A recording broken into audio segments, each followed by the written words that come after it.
So I think one thing about your culture that was showcased tremendously over the past little bit was this whole double situation with Kyle putting the program together, putting Kyle in the IndyCar, getting the proper testing, going to the race, taking the team, all the things that happened. But there's nothing that was covered more than the waiver.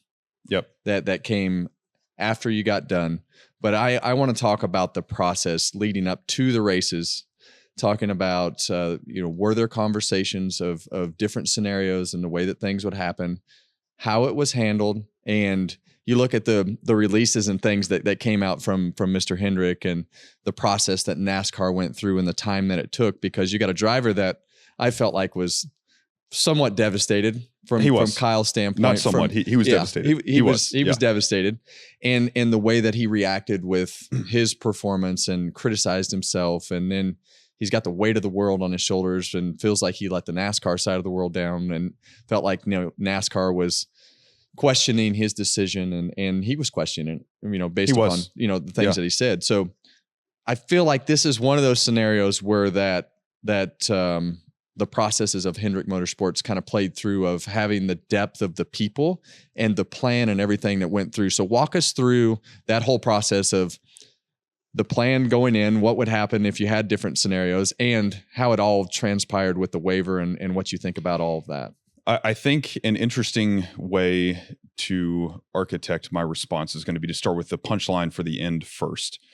So the punchline for the end of it to me was the Monday after. Kyle had put out his message to the world, devastated, very upset and questioning all of it. And I could feel it on him the night when, the race was called because of rain at midnight or 12:30, whatever it was. I could really sense his disappointment. And, sometimes with him, I can let him be, and he, works through things. But the next morning when I read what he wrote, I called him and I'll hit the highlights, but the message to me through all of this is it wasn't failure. Yes, failure is okay and all the things I said a minute ago, but it wasn't failure. And I told him there's a big difference between failure and sometimes things just don't work out. Failure would have been not doing it the right way and not checking every box along the way with a great team in Aero McLaren, great people, great process, great organization, and a great team in Hendrick Motorsports, people, process, the 5 team, everything that we had. Everyone along the way, to your point, checked so many boxes. We had so many scenarios. We had so many plans.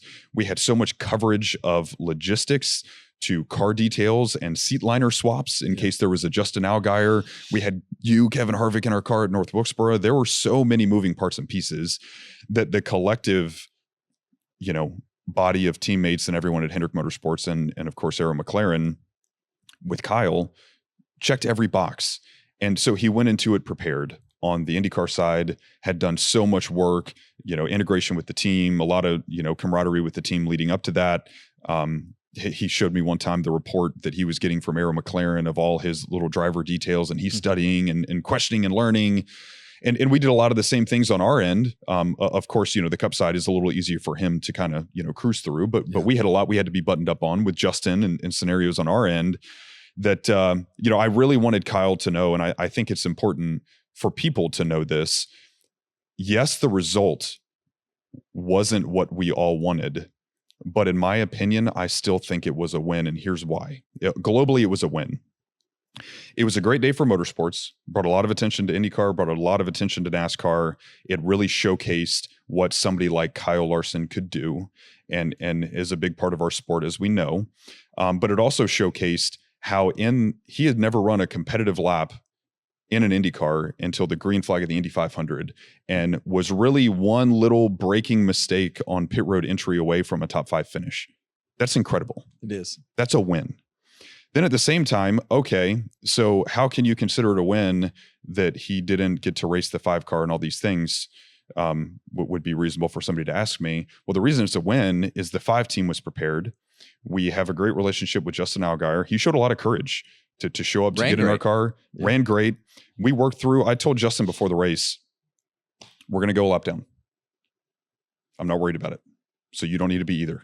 Like he was so worried about himself and his performance. I promise once you get comfortable, we get you comfortable in the car. We'll talk through things. We're probably going to get it back and we're probably going to be pretty competitive.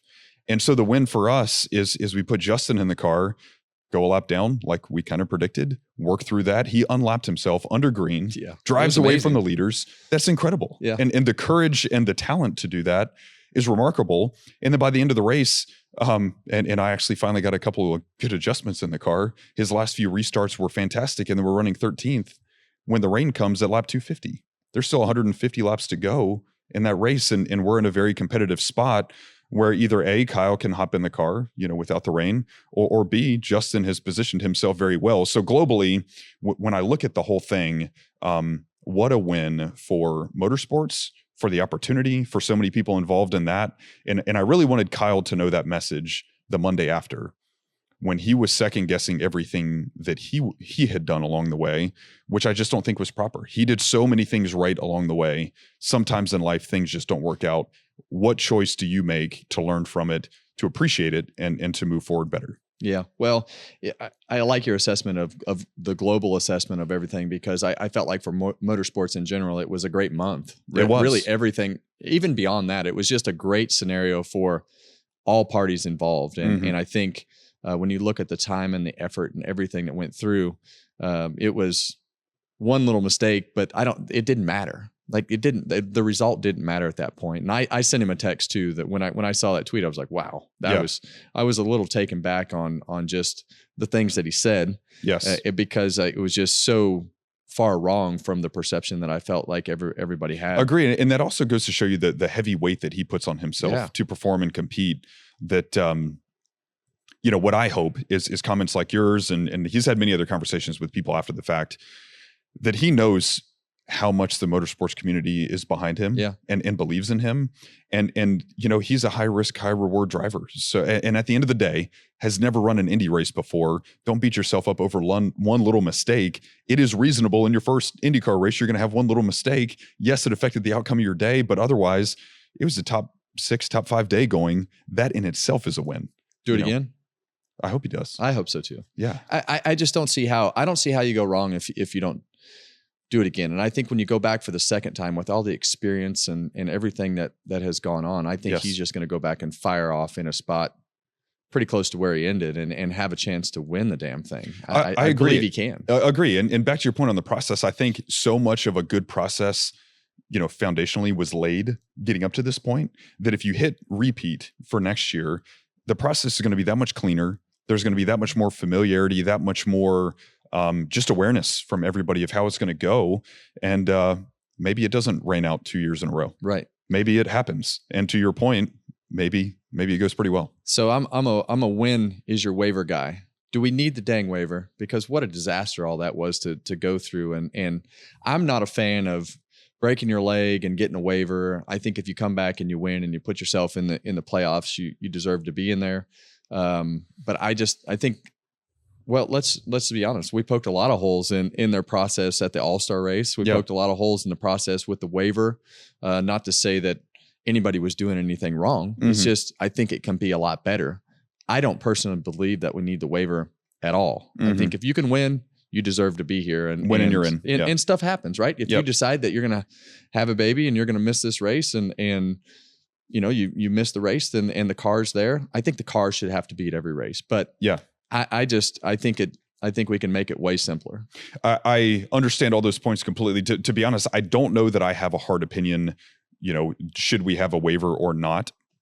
What I can speak to, and this is kind of my perspective through the whole thing, I was kind of glad, given that we have a waiver now, right? So provided that we have one, I was glad that NASCAR took the time to think through it and understand it. And I think there was kind of this overall perception from folks, because it was taking a while, that it was more emotional based. I don't know that to be true. So in my mind, giving NASCAR the benefit of the doubt, their current series point leader missed the start of one of their, crown jewel events for, we would all agree Indy is probably the biggest race in the world. Is it Monaco? No. Is it Daytona?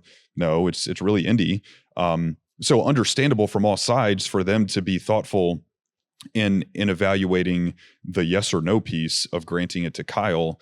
But I was also thinking at the time, maybe moving forward, they are setting the precedent now that they will be, a bit more thoughtful moving forward on cases like this.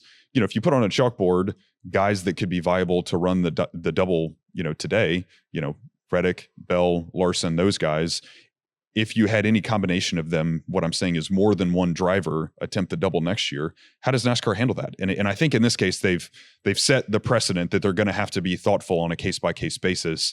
And then back to your point, do we need one or not? I don't know. Yeah.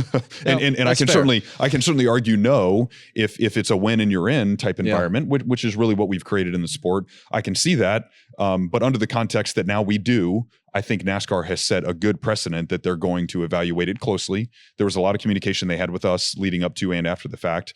And I think they were right in taking some time to make a good decision.